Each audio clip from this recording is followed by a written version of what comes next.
امن دشمنوں کا ایک اور وار۔ خیبر پختونخوا میں دہشت گردی کا واقعہ۔ ہنگو کے علاقے دوابہ میں پولیس قافلے پر حملہ، ایس ایچ او سمیت 3 اہلکار زخمی۔ دہشت گردوں نے قافلے کو سڑک کنارے نصب IED سے نشانہ بنایا۔ دھماکے کے بعد فائرنگ، SP انویسٹیگیشنز مت DSP ٹل مجاہد بھی قافلے میں موجود۔ پولیس اور عملہ کے درمیان فائرنگ کا تبادلہ۔ پشاور میں CTD عمارت میں بارودی مواد پھٹنے سے دھماکے، اہلکار شہید، 2 زخمی ہو گئے۔ شہید اہلکار بلال کی نماز جنازہ سرکاری اعزاز کے ساتھ پولیس لائنز میں ادا۔ گورنر فیصل کریم کنڈی، اعلیٰ پولیس حکام کی شرکت۔ ابتدائی تحقیقات کے مطابق عمارت میں شارٹ سرکٹ سے آگ لگی، جس کے باعث مالخانے میں رکھا بارودی مواد پھٹا۔ دھماکوں سے عمارت کا عقبی حصہ منہدم، کئی گاڑیوں کو نقصان پہنچا۔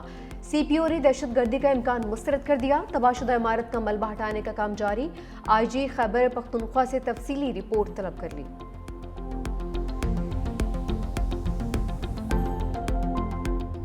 افغان طالبان کے جھوٹے بیانات سے حقائق نہیں بدلیں گے۔ وزیر دفاع خواجہ آصف کا افغان رجیم کے ترجمان کے گمراہ کن بیان پر 2 ٹوک رد عمل۔ کہا افغان طالبان بھارتی پراکسیز کے ذریعے دہشت گردی میں ملوث ہیں۔ خیبر پختونخوا کے عوام افغان طالبان رجیم کے بھارتی پشت پناہی سے آگاہ ہیں۔ خواتین، بچوں اور اقلیتوں پر جبر افغان طالبان کا اصل چہرہ ہے۔ طالبان 4 برس بعد بھی عالمی وعدے پورے نہ کر سکے۔ سرحد پار دہشت گردی کے خلاف فیصلہ کن اقدامات جاری رہیں گے۔ پاکستان علاقائی امن و استحکام کے لیے پرعزم ہے۔ افغانستان کے حوالے سے پاکستان کی سیکیورٹی پالیسی پر قوم، سیاسی اور عسکری قیادت میں مکمل اتفاق ہے۔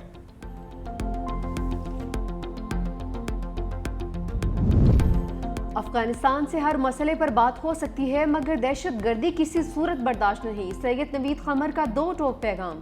کہا پیپلز پارٹی کی پالیسی ہے کہ ملک اور سرحدوں کا بھرپور دفاع کیا جائے۔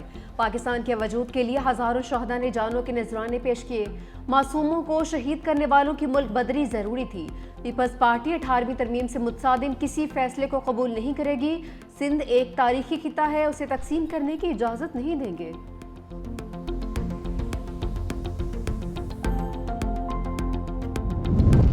پاک افغان مذاکرات سے پہلے اسحاق ڈار کا بھی ترکیہ جانے کا فیصلہ۔ نائب وزیر اعظم اور وزیر خارجہ اسحاق ڈار پاک افغان مذاکرات کی اگلی نشست سے قبل استنبول میں موجود ہوں گے۔ پاک افغان مذاکرات کا اگلا دور 6 نومبر کو ہوگا۔ اسحاق ڈار ترک وزیر خارجہ کی دعوت پر ترکیہ کا دورہ کریں گے۔ اسحاق ڈار غزہ امن منصوبے پر 8 وزراء خارجہ کے اہم اجلاس میں پاکستان کی نمائندگی بھی کریں گے۔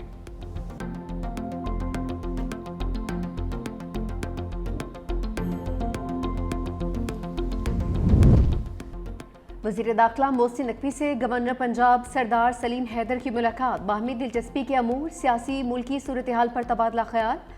گورنر سلیم حیدر نے کہا کہ ملکی ترقی اور استحکام کے لیے مل کر کام کرنا ہوگا۔ گورنر پنجاب کی جنوبی افریقہ کے خلاف T20 سیریز جیتنے پر مبارکباد۔ وفاقی وزیر محسن نقوی نے کہا کہ اتحاد و اتفاق کی ضرورت جتنی آج ہے، پہلے کبھی نہیں تھی۔ پاکستان کی خاطر سب کو مثبت سوچ کے ساتھ ایک ہونا ہے۔ قومی اور عسکری قیادت نے اتحاد کے ذریعے ہی ہر محاذ پر کامیابیاں سمیٹی ہیں۔ امیر جماعت اسلامی حافظ نعیم الرحمان نے کراچی میں مہنگے ای چلان کو ڈرامہ قرار دے دیا۔ کہا سڑکیں ٹھیک نہیں اور مہنگے ای چلان کیے جا رہے ہیں۔ لاہور میں جو چلان 200 روپے کا ہے وہی سندھ میں 5000 روپے کا ہے۔ 15 برسوں میں پیپلز پارٹی نے کراچی کے لیے کچھ نہیں کیا۔ 400 بسیں لا کر بے وقوف بنا رہے ہیں۔ قبضے کی سیاست کی جا رہی ہے۔ تعلیم خیرات نہیں، یہ ہمارے بچوں کا حق ہے۔ ٹاؤن چیئرمین کو ہدایت کرتا ہوں کہ اسکولوں اور ڈسپنسریوں کو ٹھیک کریں۔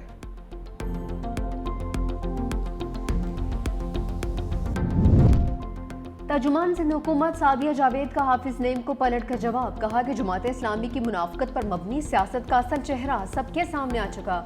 جماعت اسلامی کے ٹاؤن چیئرمین کے قبضوں کی کوشش ناکام ہونے پر حافظ صاحب کو میئر کراچی بیرسٹر مرتضی وہاب سے چڑ ہو گئی ہے۔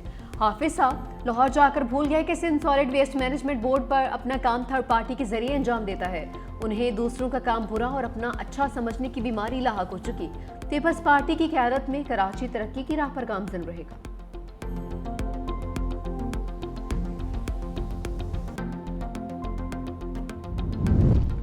عوامی خدمت، تیز رفتار ترقی اور شفاف گورننس ہی مسلم لیگ نون کا اصل ایجنڈا ہے۔ پنجاب کا امن بحال، جرائم کی شرح میں نمایاں کمی آ گئی۔ وزیر اعلیٰ مریم نواز کی ساہیوال ڈویژن کے ارکان قومی اور صوبائی اسمبلی سے گفتگو۔ کہا پبلک ٹرانسپورٹ اور سڑکوں کی بحالی صرف انفراسٹرکچر نہیں بلکہ روزگار اور خوشحالی کا ذریعہ ہے۔ ستھرا پنجاب پروگرام صفائی کا نیا کلچر ہے۔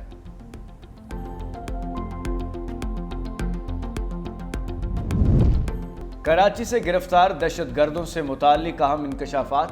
دہشت گرد جلال اور فراز قتل کی وارداتوں میں ملوث نکلے۔ ذرائع کے مطابق دہشت گرد فراز سٹی وارڈن کی ملازمت کرتا تھا۔ جلال ڈنکی لگا کر پڑوسی ملک جاتا اور تربیت حاصل کر کے واپس آ جاتا۔ پڑوسی ملک سے ٹارگٹ ملنے کے بعد کراچی میں نامعلوم لوگ موٹر سائیکل اور اسلحہ فراہم کرتے۔ ہدایات ملنے پر گروپ کے ساتھ ریکی کر کے ٹارگٹ کلنگ کرتے تھے۔ بارودی مواد کیس میں قلعدم تنظیم کے 2 ملزم بری۔ کراچی کی عدالت کا CTD کو ملزموں کو فوری رہا کرنے کا حکم۔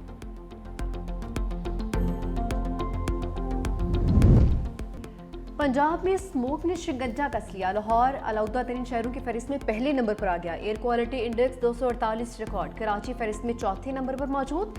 اسموک کے باعث پنجاب کے سکولز اور کالجز کے اوقات کار تبدیل۔ کل صبح 8:45 پر کھولیں گے۔ نوٹیفیکیشن جاری۔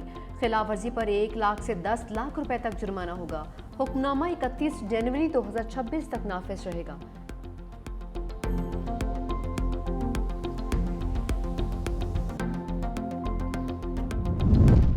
آپریشن سندور کی ناکامی اپوزیشن نے مودی کو کٹہرے میں کھڑا کر دیا۔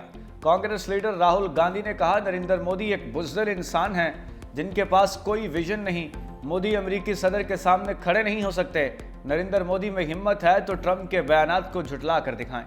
مودی اس بات سے انکار نہیں کر سکتے کہ امریکی صدر نے آپریشن سندور رکوایا۔ سپریا شری نیت نے کہا کہ صدر ٹرمپ کے مطابق 7 طیارے گرائے گئے۔ مودی کی خاموشی کا مطلب اسے تسلیم کرنا ہے۔ مودی کی بزدلی کی وجہ سے پورے بھارت کی عزت داؤ پر لگ چکی ہے۔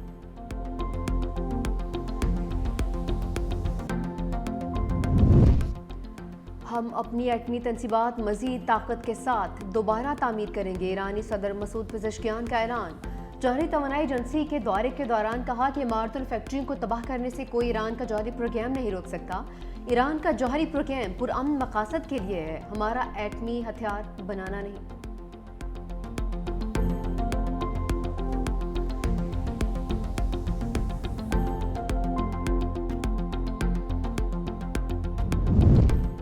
دہشت گرد اسرائیل کے مشرق وسطی میں سفاکیت، غزہ جنگ بندی معاہدے کی مسلسل خلاف ورزیاں۔ الشجاعیہ میں اسرائیلی ڈرون حملہ، 1 فلسطینی شہید۔ جنوبی لبنان پر بھی ایک اور فضائی حملہ، 4 شہری جاں بحق۔ عرب میڈیا کے مطابق اسرائیلی فوج نے ایک گاڑی کو نشانہ بنایا۔ حملے میں 3 افراد زخمی بھی ہوئے۔ جنگ بندی کے بعد اسرائیل لبنان میں 111 افراد کو موت کے وادی میں دھکیل چکا ہے۔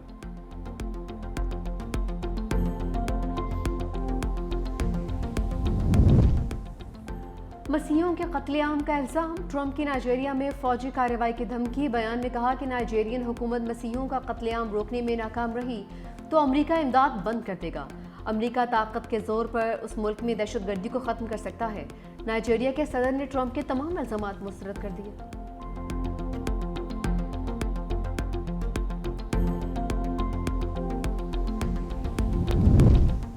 سابق امریکی صدر اوباما کی میئر نیو یارک کے امیدوار زہران ممدانی کی حمایت کا اعلان۔ کہا آپ نے بہت اچھی انتخابی مہم چلائی۔ شہر میں نئی سیاسی سوچ کے ساتھ تبدیلی لانے کی ضرورت ہے۔ کامیابی کی صورت میں ہر طرح کی رہنمائی کے لیے دستیاب رہوں گا۔ میئر نیو یارک کے انتخابات 4 نومبر کو ہوں گے۔